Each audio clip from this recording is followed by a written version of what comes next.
দিনটা হচ্ছে নীলষষ্ঠীর আগের দিন। সকাল সকাল চলে এসেছি বাজারে ফল বাজার করার জন্য। আজ আমাদের পাড়ায় শীতলা পুজো আছে, সেইখানে তো পুজো দিতে হবে। তার জন্য আমার সামর্থ্য অনুযায়ী যেটুকু পারবো ফল কিনে নেব। বাজারে কিন্তু পাকা আমও বিক্রি হওয়া শুরু হয়ে গেছে, তবে আমের দাম কিন্তু আগুন ছোঁয়া। আমি জিজ্ঞাসাও করিনি, তবে প্রথম প্রথম যখন আম ওঠে তখন আমের দাম কিন্তু থাকে প্রচুর। তো বাজার করে বাড়িতে চলে এসেছি। এখন যাচ্ছি মন্দিরে পুজো দেওয়ার জন্য। যেই মন্দিরে আগে শিব পুজো হয়েছিল তোমাদেরকে দেখিয়েছিলাম, সেই মন্দিরেই আজকে হবে শীতলা পুজো আর কালী পুজো। তো চলো আগে ভেতরের দিকে যাওয়া যাক।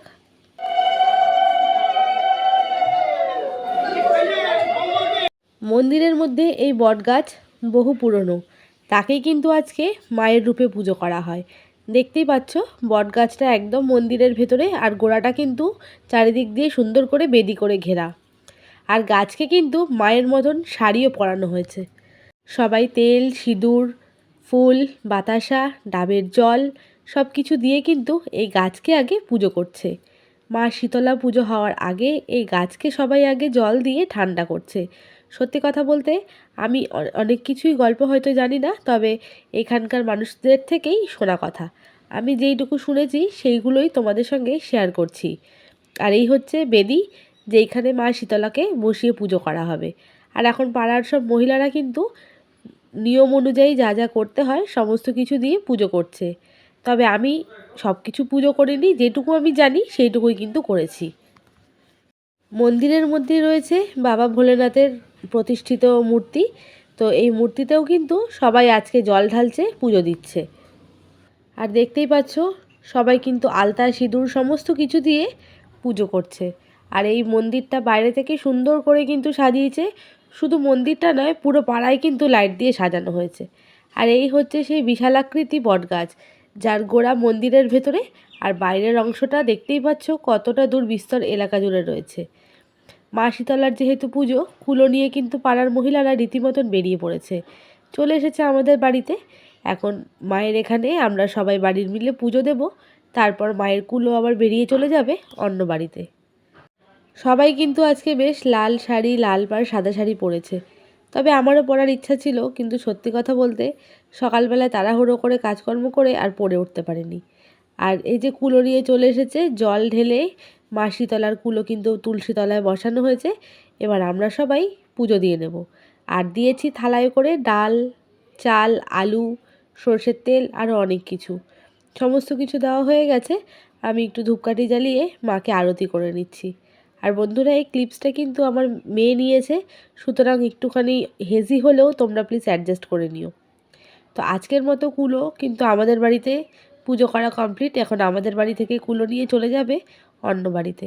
আর আমরা যারা হিন্দু ধর্মের মহিলারা আছি, শীতলা পুজো সম্পর্কে কম বেশি কিন্তু সবাই জানি।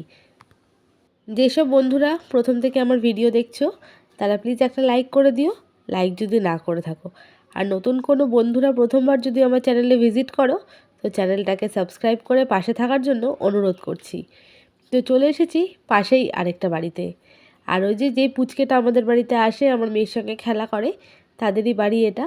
তো এখন দেখো ওই বাড়ির বৌদিও কিন্তু জল ঢেলে কুলো বসিয়ে দিয়েছে, আর সবাইকে একটু মা শীতলা টিপ দিয়ে দিয়েছে। আমাকেও অবশ্য দিয়েছে। তো শতবাদের তো সিঁদুর লাগিয়ে আজকে দিতেই হয়। তো এখানে যা যা নিয়ম রয়েছে সমস্ত কিছু করবে, নিয়ে এখান থেকেও বেরিয়ে চলে যাবে অন্য বাড়িতে। এখন কিন্তু বেলা বাজে প্রায় 12টা থেকে 12:30। সকাল থেকে কিন্তু গাছের তলায় পুজো হয়ে তারপরে বেরিয়ে পড়েছে মাথায় করে কুলো নিয়ে।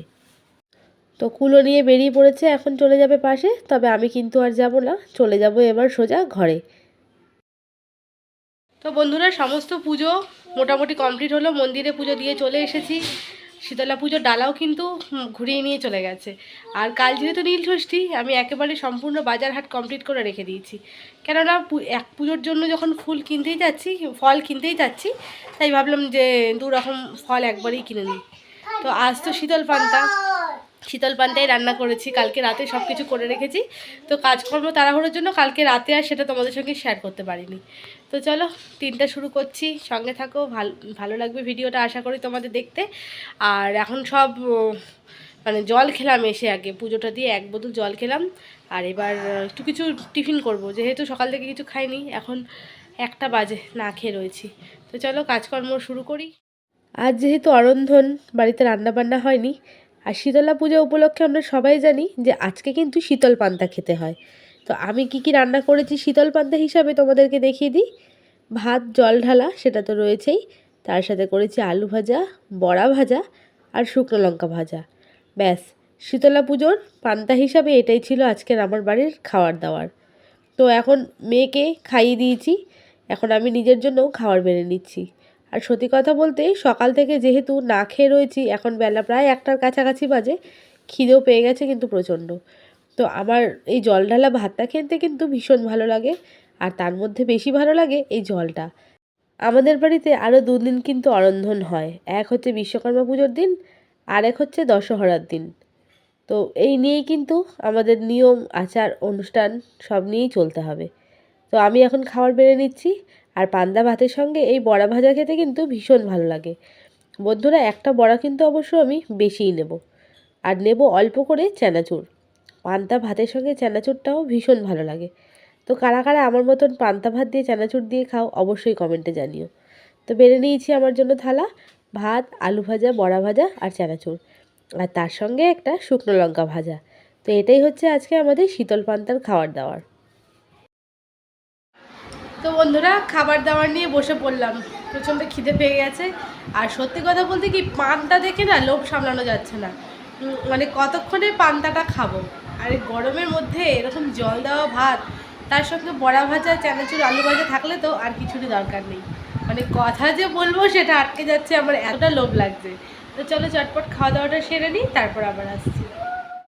সন্ধেবেলায় বসে পড়েছি ফুলের মালা গাঁথার জন্য। পরের দিন যেহেতু নীলষষ্ঠী রয়েছে, আর মহাদেবকে তো আকন্দের মালা দিতেই হবে, তো তাই সবাই মিলে বসে পড়েছি মালা গাঁথার জন্য।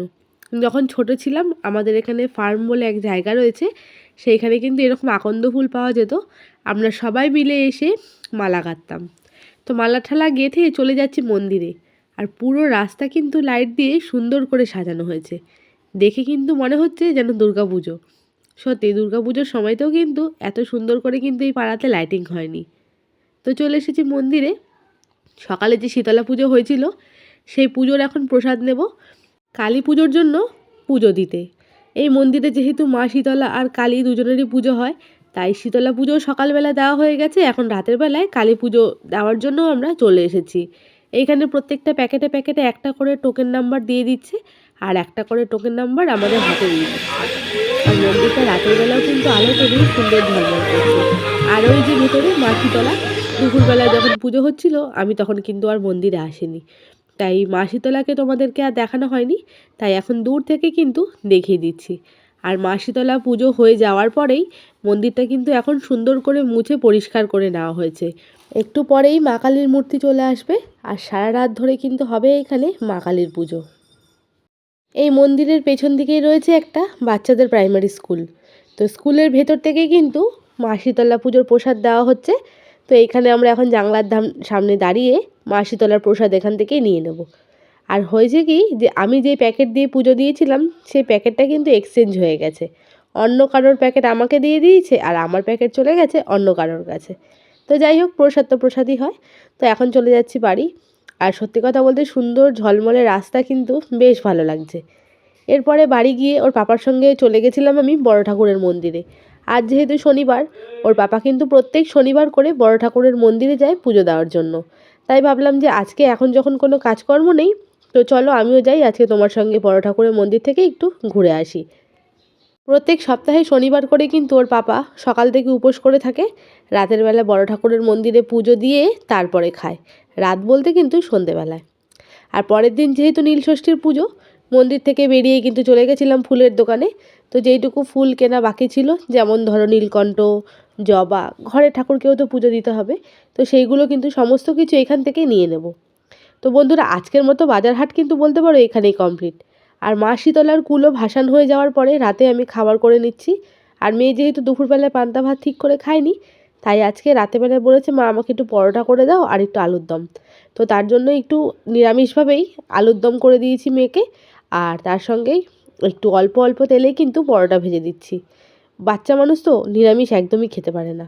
তো যাই হোক, পুজো টুজোর দিনেও একটু অ্যাডজাস্ট করেই কিন্তু চলতে হবে। তো বন্ধুরা, আজকের ভিডিওটা কিন্তু আমি এইখানেই শেষ করছি। তোমাদের সঙ্গে দেখা হবে পরবর্তী কোনো ব্লগ ভিডিও কিংবা রেসিপি ভিডিওতে।